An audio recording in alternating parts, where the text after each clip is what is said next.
Google Pixel 8 Camera Test. Peace be upon you, my dear friends and followers of the channel. How are you today? I hope you are well and in good health. Today with you is a beautiful, new and important video for everyone. This video will be called the Google Pixel 8 Camera Test. But before watching the video, subscribe to the channel and like and share so that it reaches the largest number of people. Now let's watch the video and I hope you like it. We put the Google Pixel 8 through rigorous XMark camera tests to measure its performance in photo and video quality and zoom from an end-user perspective. This article explains the device's performance in a variety of tests and several common use cases and aims to highlight the most important results of our testing with a snippet of the data captured. Overview. Main camera specifications. Primary camera, 50MP 1.31 sensor, 1.2A micro-M pixels, f/1.68 lens, Octa-PD, OI is ultra-wide camera, 12MP, 1.25A micro-M pixels, f/2.2 lens, 125.8A degrees field of view. Pros: nice skin tones in photos and video, wide dynamic range in photos and video, good texture, fast autofocus, effective video stabilization. Cons: slight underexposure, sometimes noise is sometimes unstable across burst shots, in low light and backlit scenes. In photos and video, loss of detail in the medium and long zoom range. The Google Pixel 8 delivered excellent performance for its price segment in XMark's camera tests and was generally on par with current flagship models. Beautiful, vivid colors were a particular strength, but the Pixel 8 can also convince in terms of image detail in all lighting conditions.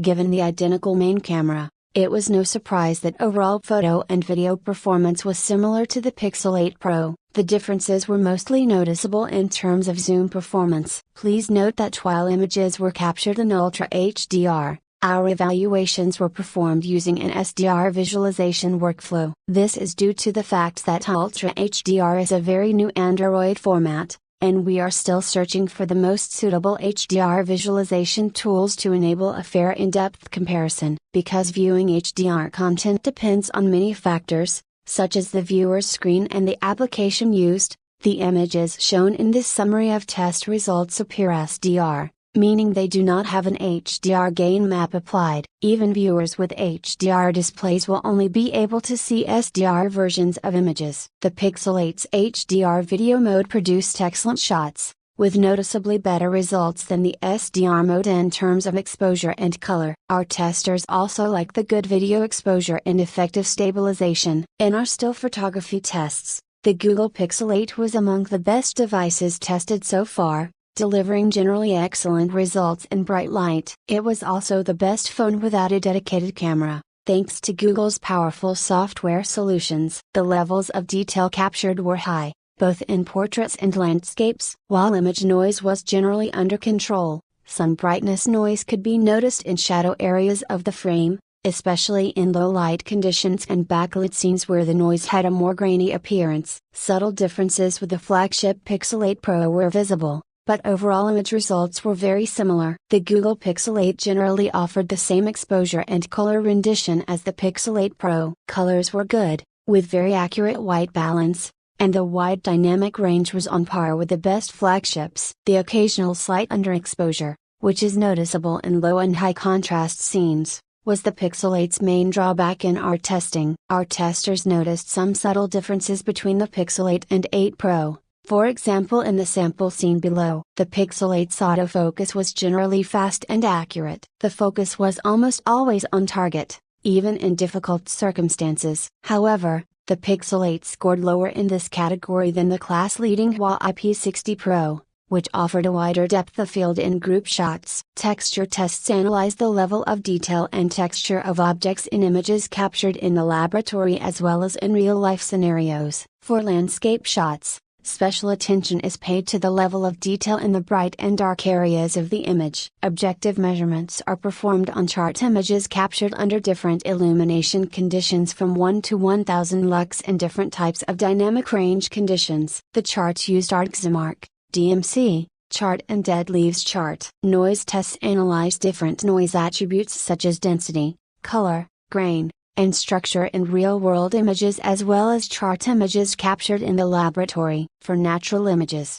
Special attention is paid to noise on faces and landscapes, but also in dark areas and high dynamic range conditions. Noise on moving objects in natural images is also evaluated. Objective measurements are made on chart images captured at different conditions from 1 to 1000 lux and different types of dynamic range conditions. The scheme used is the dead leaf chart and a standardized measurement such as visible noise derived from ISO 15739. The effects assessment addresses lens vignetting, chromatic aberrations, geometric distortions, edge ringing, halos, ghosting, quantization, and unexpected hue shifts, among other types of possible unnatural effects on images. The more severe and more frequent the effects are, the greater the discount points on the score. Below is a list of the main effects observed and corresponding point loss. Bokeh is tested in one custom mode, typically portrait or aperture mode, and is analyzed by visual inspection of all images captured in the laboratory and in natural conditions. The goal is to reproduce portrait images similar to those taken with a DSLR and a wide aperture. The most important image quality features that are paid attention to are depth estimation,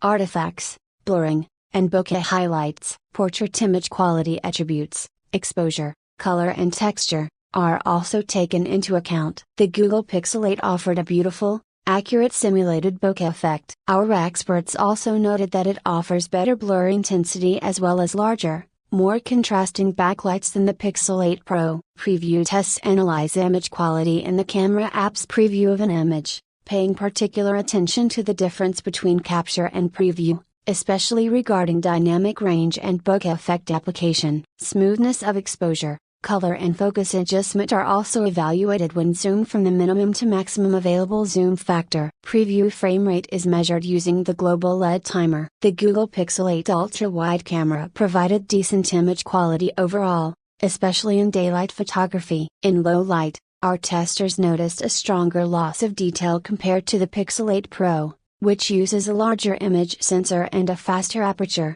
f/2.0 versus f/2.2. But image quality was generally balanced with very few artifacts.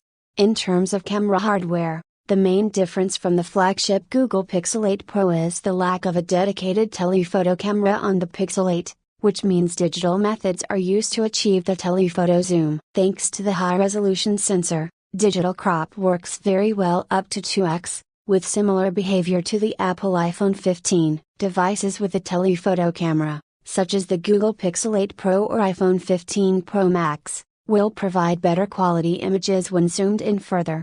These tests analyze the ultra-wide camera's performance at several focal lengths from 12mm to 20mm. All image quality attributes are evaluated, with special attention paid to such artifacts as chromatic aberrations, lens smoothness, and distortion. The images below are an excerpt of the scenes tested. All image quality attributes are evaluated at focal lengths from approximately 40mm to 300mm, with particular attention paid to texture and detail. The result is obtained from a number of objective measurements in the laboratory and perceptual analysis of real-life images. In our tests, the Google Pixel 8 produced high-quality video, with good color rendition, especially on skin tones, high levels of detail and good exposure. Thanks to the HDR mode, video stabilization was effective and autofocus was fast, smooth, and accurate. Despite some low-light noise, the Pixel 8 was the best device in its class for video so far. For the purpose of our tests,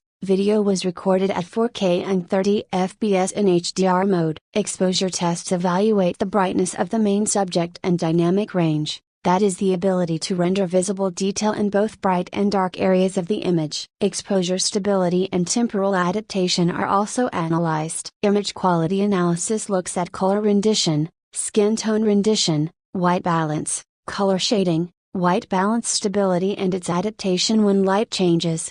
Texture tests analyze the level of detail and texture of real-life videos as well as graphic videos recorded in the lab. Natural video recordings are evaluated visually, with special attention paid to the level of detail in bright areas as well as in the dark. Objective measurements are made of graphemes taken at various conditions from 1 to 1000 lux. The charts used are DxOMark, DMC, Chart and dead leaves chart. Noise tests analyze different noise attributes such as density, color, granularity, structure and temporal aspects in real-life video recordings as well as videos of diagrams captured in the laboratory. Natural videos are evaluated visually, with special attention paid to noise in dark areas and high dynamic range conditions. Objective measurements are made on chart videos recorded at various conditions from 1 to 1000 lux. The scheme used is the Xmark Visual Noise Chart. At the end of the video, I thank you for watching and I hope you liked it,